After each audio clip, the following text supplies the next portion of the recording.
നമ്മുടെ കുട്ടികൾ പഠിക്കാനാണ് സ്കൂളിലേക്ക് വിടുന്നത്, പക്ഷേ ചെയ്യുന്നത് ഇത്തരത്തിലുള്ള കായിക പ്രവർത്തനങ്ങളൊക്കെയാണ്. അങ്ങനെയൊന്നല്ല ഇതിനെ വിശേഷിപ്പിക്കേണ്ടത്. ഇത് നോക്കൂ, കുട്ടികളുടെ അവസ്ഥ ഇതാണെങ്കിൽ ഒരു അധ്യാപികയെ പരിചയപ്പെടുത്തി തരാം. MDMA അധ്യാപിക. ഇത് കേസായി മാറിയിട്ടുണ്ട്. കോഴിക്കോട് വടകരയിൽ MDMA കേസിൽ പിടിയിലായ കായിക അധ്യാപികയെ കൂടുതൽ ചോദ്യം ചെയ്യാൻ പോലീസ്. മരുതോങ്കര സ്വദേശി KC കീർത്തനയ്ക്കായി ഉടൻ കസ്റ്റഡി അപേക്ഷ നൽകും. സ്കൂൾ വിദ്യാർത്ഥികളെ വലയിൽപ്പെടുത്തിയോ എന്നറിയാനാണ് അന്വേഷണം. പേരാമ്പ്രയിൽ കീർത്തന ബൺ കച്ചവടം നടത്തിയതും അന്വേഷിക്കും. പേരാമ്പ്ര BRCക്ക് കീഴിൽ സ്പെഷ്യലിസ്റ്റ് കായിക അധ്യാപികയായിരുന്ന കീർത്തന വിവിധ സ്കൂളുകളിൽ സൂംബ യോഗ പരിശീലകയായും പ്രവർത്തിച്ചിട്ടുണ്ട്. അഭിജിത്ത് മുഴക്കുന്ന് ചേരുന്നു. അഭിജിത്ത്, ഇവരെ എങ്ങനെയാണ് അധ്യാപിക എന്നൊക്കെ വിശേഷിപ്പിക്കുക?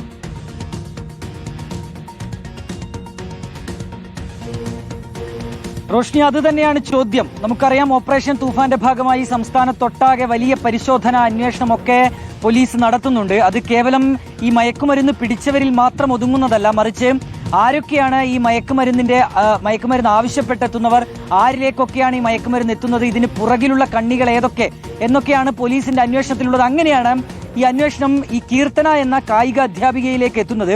അതിൽ പറഞ്ഞതുപോലെ തന്നെയാണ് BRCക്ക് കീഴിലുള്ള ഒരു സ്പെഷ്യലിസ്റ്റ് കായിക അധ്യാപികയായി വിവിധ സ്കൂളുകളിൽ KC കീർത്തന ജോലി ചെയ്തിട്ടുണ്ട്. പ്രത്യേകിച്ച് വടകര, പേരാമ്പ്ര മേഖലകളിലെ സ്കൂളുകളിലാണ് ഇവരെത്തിയത്. മാത്രമല്ല, സൂംബ അതുപോലെ തന്നെ യോഗ പരിശീലകയായും സ്കൂളുകളിൽ KC കീർത്തന എത്തിയിട്ടുണ്ട് എന്നുള്ളതാണ് വിവരം.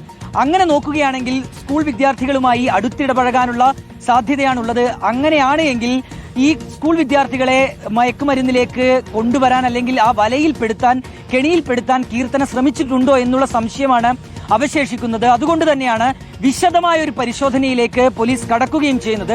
നിലവിലിപ്പോൾ KC കീർത്തന റിമാൻഡിലാണ്. ഇവർക്കായി കസ്റ്റഡി അപേക്ഷ ഉടൻ തന്നെ നൽകുമെന്നുള്ളതാണ് നമ്മൾ മനസ്സിലാക്കുന്ന കാര്യം. കസ്റ്റഡി ലഭിച്ചു കഴിഞ്ഞാൽ കൂടുതൽ ചോദ്യം ചെയ്യലുണ്ടാകും.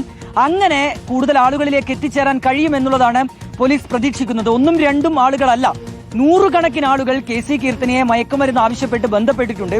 ഇതിൽ KC കീർത്തനയുടെ അക്കൗണ്ടിലേക്കാണ് മയക്കുമരുന്ന് ആവശ്യമുള്ളവർ പണം അയച്ചു നൽകിയിട്ടുള്ളത്. ലഹരി കൈമാറുന്നത് KC കീർത്തനയല്ല, മറ്റൊരു സംഘമാണ്. അപ്പോൾ ക്ഷമിക്കണം, ഈ രണ്ട് സംഘങ്ങളും തമ്മിൽ ഒരു ബന്ധമുണ്ട്. ഇങ്ങനെ വലിയൊരു ശൃംഖല തന്നെ കോഴിക്കോടിന്റെ റൂറൽ മേഖല കേന്ദ്രീകരിച്ചുണ്ട് എന്നുള്ളതാണ് പോലീസിന്റെ കണ്ടെത്തൽ. അപ്പോൾ കീർത്തനയെ കസ്റ്റഡിയിലെടുത്ത് ചോദ്യം ചെയ്തു കഴിഞ്ഞാൽ ഈ ശൃംഖലയെ, ഈ കണ്ണികളെ ഓരോന്നായി കണ്ടെത്താൻ കഴിയുമെന്നുള്ളൊരു പ്രതീക്ഷ കൂടി പോലീസിനുണ്ട്. മറ്റൊരു പ്രധാനപ്പെട്ട വിവരം റോഷ്നി, പേരാമ്പ്രയിൽ ഒരു കച്ചവട സ്ഥാപനം കൂടി KC കീർത്തന നടത്തിയിരുന്നു. അപ്പോൾ അതിന്റെ മറവിൽ ഏതെങ്കിലും തരത്തിലുള്ള ലഹരി ഇടപാടുകൾ നടത്തിയിട്ടുണ്ടോ എന്നുള്ളൊരു പരിശോധന കൂടി പോലീസിന്റെ ഭാഗത്തുണ്ടാകുന്നുണ്ട്. ഈ പ്രദേശവാസികളുമായി, KC കീർത്തനയുടെ പ്രദേശവാസികളുമായൊക്കെ നമ്മൾ സംസാരിച്ചിരുന്നു. അതിൽ നിന്ന് മനസ്സിലാക്കുന്ന കാര്യം, കായിക അധ്യാപിക എന്ന നിലയിൽ തന്നെയാണ് ഇവർ നാട്ടുകാരുമായൊക്കെ ഇടപഴകിയിരുന്നത്. അപ്പോൾ അങ്ങനെ ഒരു അധ്യാപിക എന്നുള്ള ഒരു പരിഗണന ഇവർക്ക് നാട്ടിൽ ലഭിക്കുകയും ചെയ്തിരുന്നു. പക്ഷേ യഥാർത്ഥത്തിൽ ഇവരുടെ കച്ചവടം മയക്കുമരുന്നുമായി ബന്ധപ്പെട്ടതാണ് എന്നുള്ളതാണ് ഇപ്പോൾ പുറത്തു വരുന്ന വിവരം. അത് നാട്ടുകാരെ സംബന്ധിച്ച് വലിയ ഞെട്ടൽ ഉളവാക്കിയതും കൂടിയാണ്. ഇവരുടെ അക്കൗണ്ട് വഴിയാണ് ഈ സാമ്പത്തിക ഇടപാടുകളൊക്കെ നടന്നിട്ടുള്ളത് എന്നുള്ളതാണ് പോലീസിന്റെ കണ്ടെത്തൽ. അങ്ങനെയായിരുന്നു ഇവരുടെ അറസ്റ്റും ഉണ്ടായത്. ഏതായാലും അന്വേഷണം പോലീസ് വ്യാപിപ്പിക്കുന്നുണ്ട്. റോഷ്നി, ശരി, കേസ് എന്തായാലും മുന്നോട്ട് പോകട്ടെ. കൂടുതൽ വിവരങ്ങൾ അറിയുമ്പോൾ പ്രേക്ഷകരിലേക്ക് എത്തിക്കാം.